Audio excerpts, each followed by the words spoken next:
The sun glowed over the red soil of Maliki village, and life moved slowly, peacefully.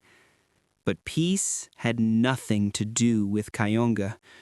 He was the kind of man mothers warned their daughters about. Tall, handsome, charming, with a deep voice and a smile that could melt iron. Girls didn't just like him, they fell for him. When he passed by, women peeked through windows, market girls fixed their hair, even married women watched him longer than they should. Kayonga knew it.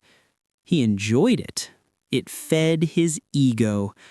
Love, to him, was not commitment.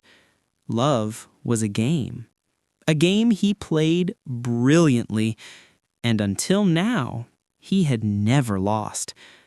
Everyone in the village talked about him. Some admired him, some feared him, some hated him, especially the fathers and brothers of the girls he had used and left. Women whispered, "He promised me marriage. He said I was the only one. He swore he loved me." But the truth was painful. Kayonga never loved anyone. Not yet. He loved the power he held over hearts. One morning, a strange family arrived, refugees fleeing war. Among them was a young woman named Lima. Her beauty was silent. Soft eyes, graceful walk, dark skin glowing under sunlight. She carried herself like someone who had seen enough pain to know how to stay distant.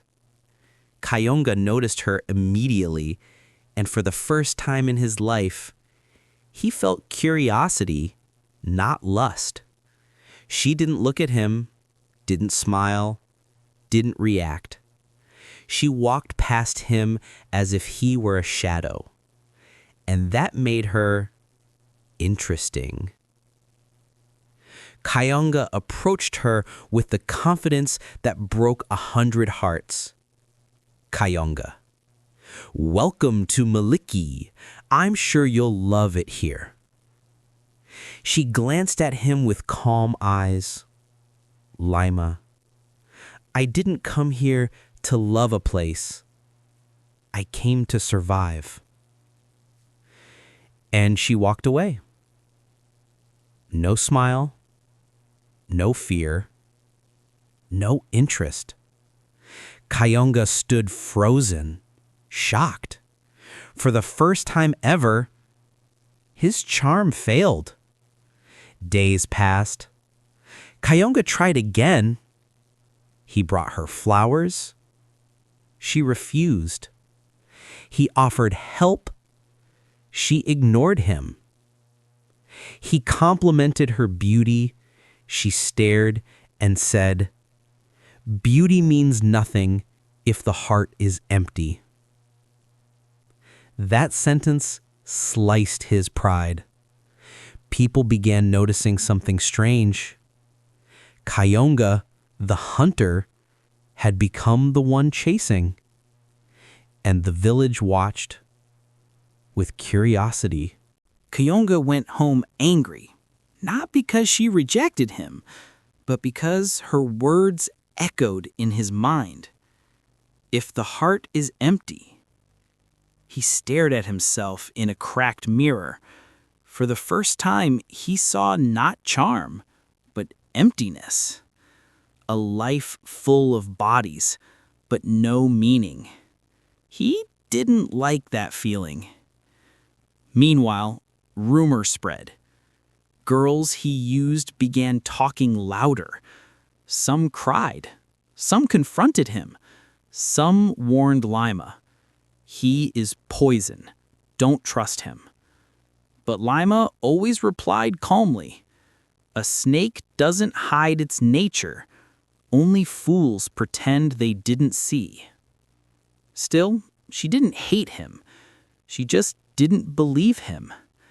And that difference burned him more than anger ever could. One evening at the village well, Amina, one of the girls he betrayed, confronted him. Her voice trembled. "Amina, you ruined my dignity. You made me believe I was special."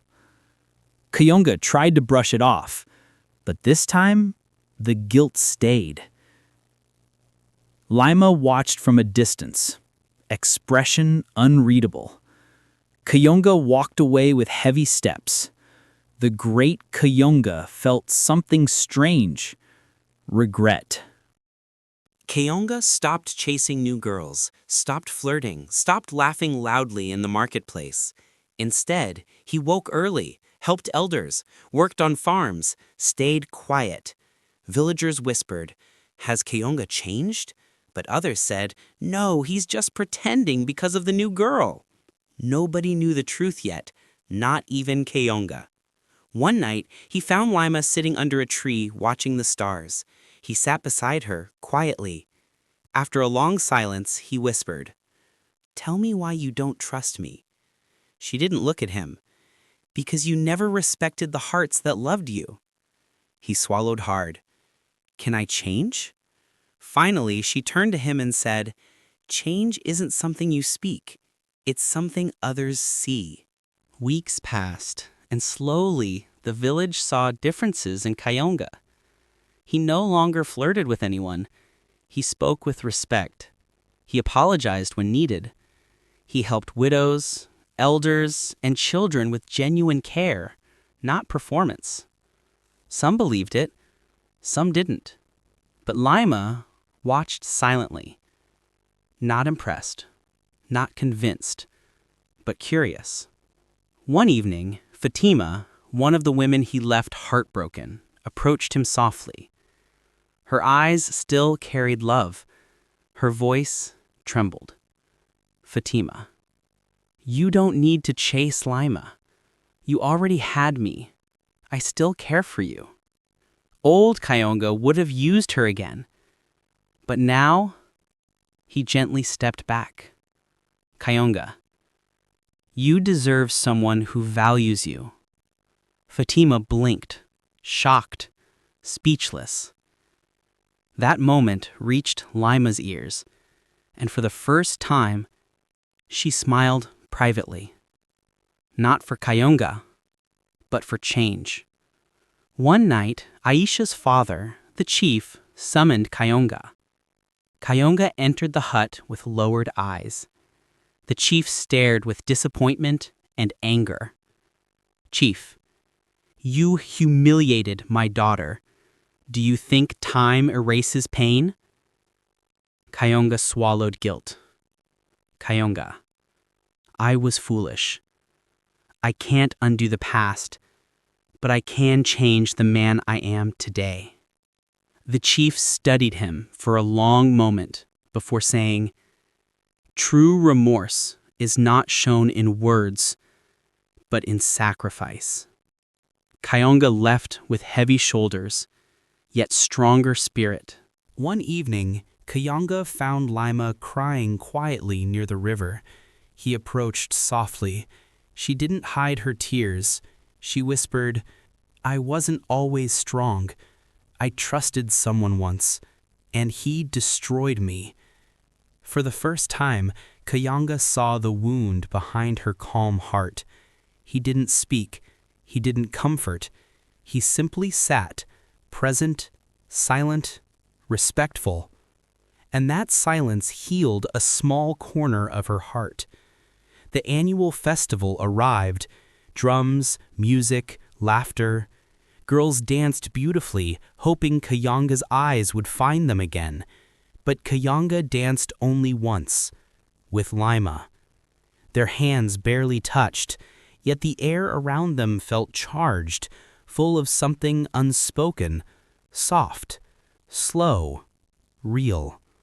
For the first time, Kayonga felt fear. Not fear of rejection, fear of losing something precious before earning it. Fatima, unable to accept the change, confronted Lima publicly. Fatima said, "He hurt all of us. How can you even speak to him?" Lima stayed calm. She said, "I am not his forgiveness. He must earn it from those he harmed." The crowd murmured. Then Fatima screamed, "You think you're better than us?" Lima looked into her eyes and replied softly, "No, I think we all deserved better." The argument ended, but tension grew.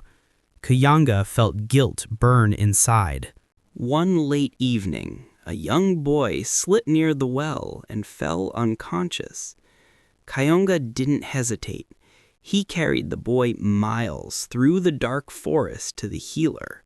His arms shook, his breath broke, but he never stopped. Lima witnessed everything. She saw real fear in his eyes, fear of losing someone innocent. Something inside her shifted. The next morning, Lima approached him. Her voice was gentle. For the first time. "You did something good. Not for pride, but because it was right." Kayanga looked confused, then relieved, then grateful. "Kayanga, I'm trying." She replied, "Trying is the beginning. Consistency is the proof." And she walked away, but slower than before. Just when his life seemed steady, a woman named Zuri returned from another village. She was pregnant, and she claimed, "Kayanga is the father." The news spread like wildfire. Lima's heart froze. The village exploded with judgment. Everything he rebuilt shattered overnight. Lima met him under the old tree. Her voice was heavy, hurt, disappointed. Was everything a lie? Kayanga shook his head desperately.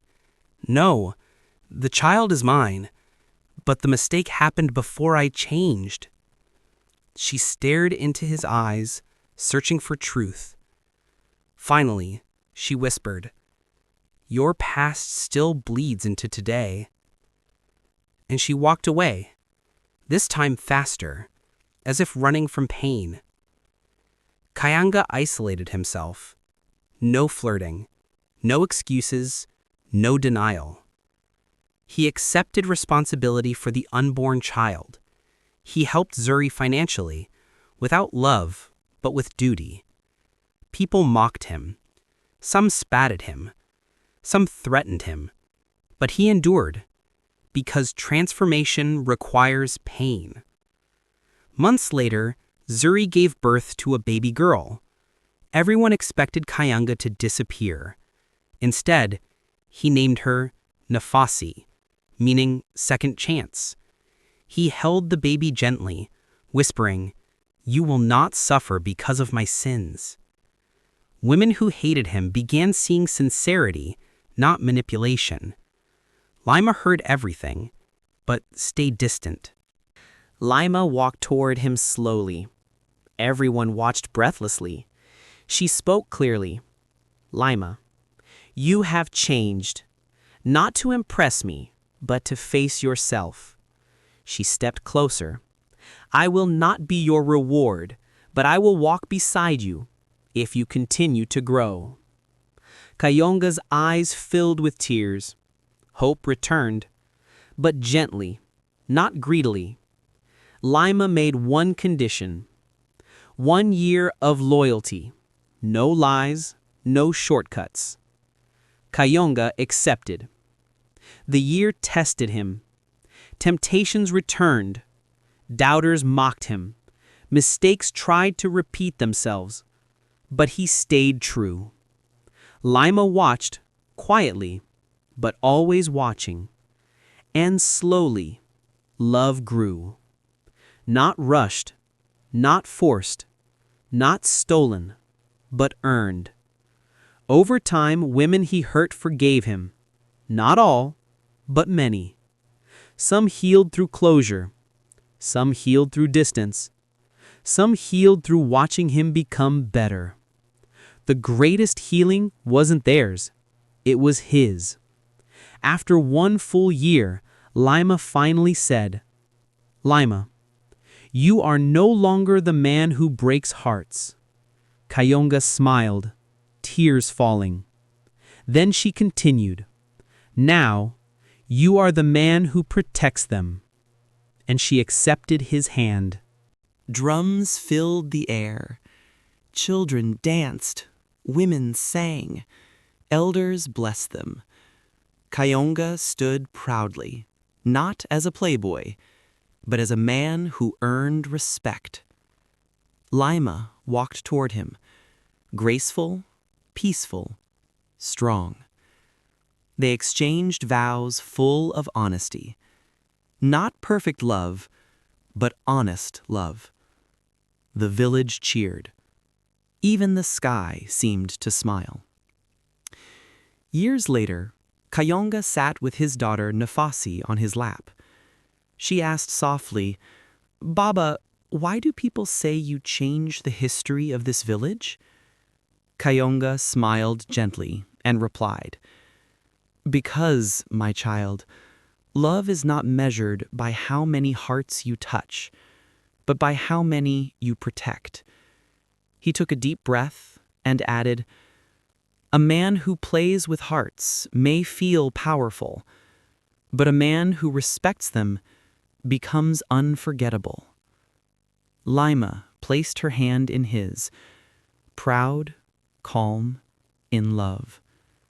And the story of Kayonga became a lesson told for generations. A person's past does not define them. Their choices do. If you enjoyed this story, make sure to like the video and subscribe to the channel for more amazing stories just like this.